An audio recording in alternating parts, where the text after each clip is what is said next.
गुज़िश्ता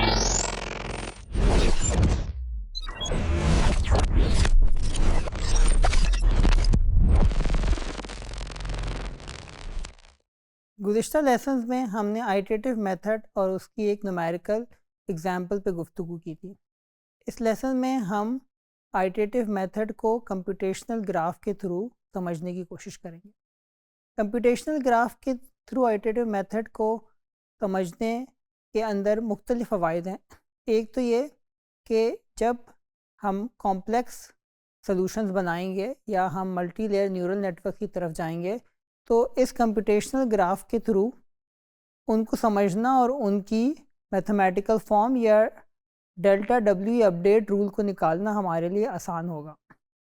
दूसरा फ़ायदा computational graph के थ्रू आइटरेटिव मेथड को समझने का ये कि हमें ये अंदाज़ा हो जाएगा कि किस किस स्टेप्स में कौन कौन से एक्शंस परफॉर्म होते हैं, पहले क्या काम होता है, फिर किस तरह से काम होता है, और फिर जब सारी कैलकुलेशन हो जाती हैं और एरर कंप्यूट हो जाता है तो फिर एरर को हम वापस किस तरह से इस्तेमाल करते हैं मुख्तलिफ स्टेजेस न्यूरल नेटवर्क की, ताकि हर स्टेज के ऊपर डिफरेंट जो एरर की वैल्यूज़ हैं वो अपडेट हो सकें।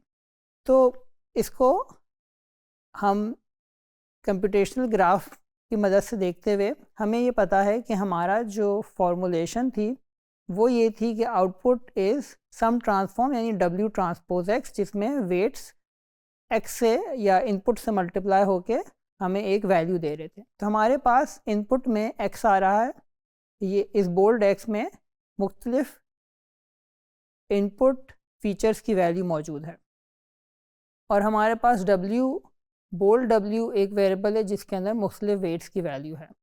आइटरेटिव मेथड में हमने इनिशलाइज किया था W को कुछ रैंडम वैल्यू से और उसके बाद उसे आहिस्ता आहिस्ता अपडेट किया था।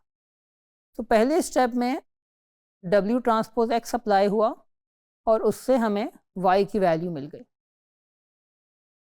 फिर जब हम इस कंप्यूटेशनल ग्राफ के फॉरवर्ड पास को आगे लेके चले तो अगले स्टेप में हमने इस Y की वैल्यू को इस्तेमाल करते हुए इसको टारगेट की वैल्यू से कंपेयर किया और हमने सम ऑफ स्क्वायर्ड एरर इस्तेमाल करते हुए एरर की वैल्यू कंप्यूट कर ली।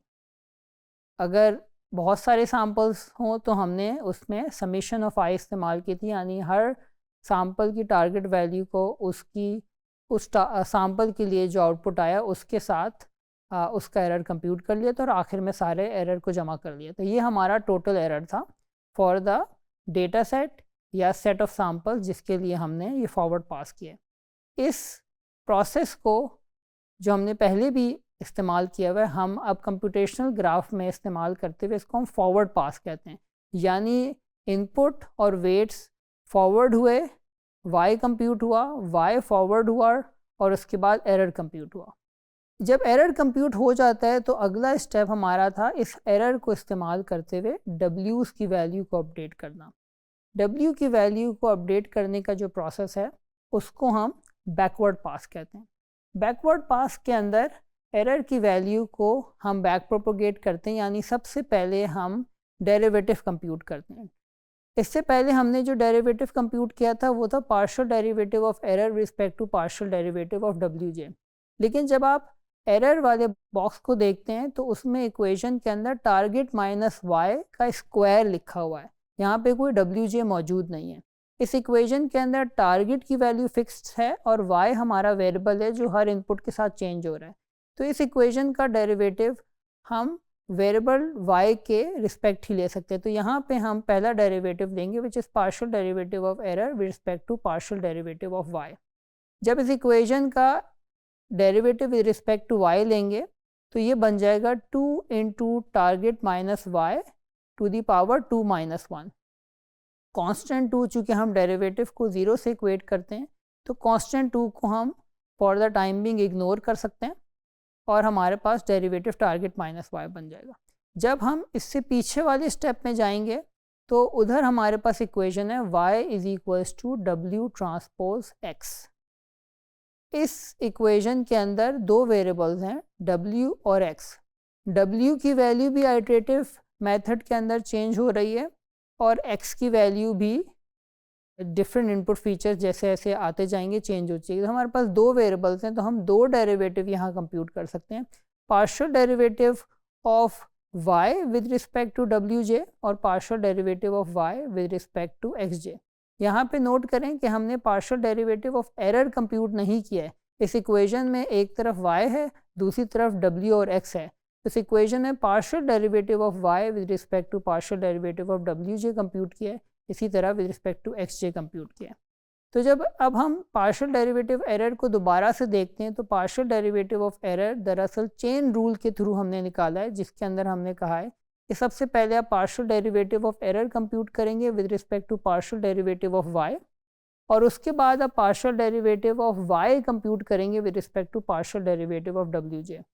पार्शियल डेरिवेटिव ऑफ y को विद रिस्पेक्ट टू xj भी कंप्यूट किया जा सकता है। तो पार्शियल डेरिवेटिव ऑफ y को xj की रिस्पेक्ट कंप्यूट करें या total error partial derivative of error को with respect to xj compute करें, तो ये भी चेन रूल की थ्रू कंप्यूट हो सकता है। यहाँ पे पहला जो एरर है हमारा partial derivative of error respect to partial derivative of wj, वो चेन रूल के थ्रू आएगा, जिसके अंदर error with respect to y minus target minus y होगा, और error with respect to wj जो हम y is equal to w transpose x पे अप्लाई करेंगे, वो हमारे पास xj आ जाएगा। क्योंकि w ट्रांसपोज x को जब खोल के लिखेंगे तो ये बन जाएगा w0 plus w1 into x1 plus w2 into x2 plus w3 into x3 and so on. और इस टर्म का मिसाल के तौर पे अगर मैं w2 के रिस्पेक्ट से डेरिवेटिव लेता हूँ, partial derivative of y with respect to w2, तो सारी टर्म ज़ीरो हो जाएंगी सिवाय w2 इंटू x2 वाली टर्म की, यानी x2 बचेगा। इसीलिए हमने partial derivative of error respect to partial derivative of wj को चेन रूल की तहत minus summation target minus y into xj लिखा है, जिसमें minus summation target minus y हमारे पास partial derivative of error respect to y से मिल रही है, और जो xj है वो partial derivative of y with respect to wj से मिल रहा है। यानी हमने वही एरर की वैल्यू कंप्यूट करी है, लेकिन बैक प्रोपोगेट करा के स्टेप बाय स्टेप और चेन रूल का इस्तेमाल करते हुए। इसी तरह partial derivative of error respect to xj भी कंप्यूट किया जा सकता है, सेम चेन रूल के थ्रू, जिसमें partial derivative of error respect to y पहले कंप्यूट होगा, फिर y with respect to xj compute होगा। और अगर हम अपनी इक्वेशन को दोबारा देखें, y is equal to w transpose x, यानी w0 plus w1 into x plus w2 into x2 plus w3 into x3 and so on. इस इक्वेशन का अगर आप डेरिवेटिव लेते हैं विद रिस्पेक्ट टू लेट से x2, तो इसमें w0 वाली टर्म भी ज़ीरो हो जाएगी, w1 इंटू x1 वाली टर्म भी ज़ीरो हो जाएगी, और w2 इंटू x2 वाली टर्म बच जाएगी, जिसके अंदर जब x2 से डेरिवेटिव लेंगे तो w2 बच जाएगा। यानी इनपुट के रिस्पेक्ट डेरिवेटिव लेते हैं तो हमारे पास वेट्स बच जाते हैं, और जब वेट्स के रिस्पेक्ट डेरिवेटिव लेते हैं तो हमारे पास इनपुट बच जाती है।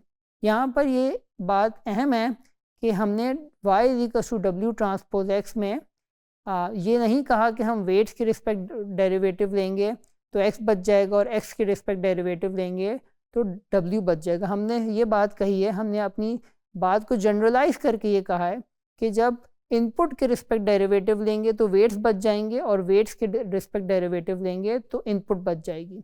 और इसको हमने जनरलाइज इसलिए किया है कि आगे जाके हम देखेंगे कि इनपुट ज़रूरी नहीं है कि सिर्फ x ही हो, इनपुट के लिए और दूसरे वेरिएबल्स भी हम इस्तेमाल करेंगे, लेकिन हमें ये पता है कि इनपुट के रिस्पेक्ट लेंगे तो w's आएंगे, w के रिस्पेक्ट लेंगे तो x आएगा।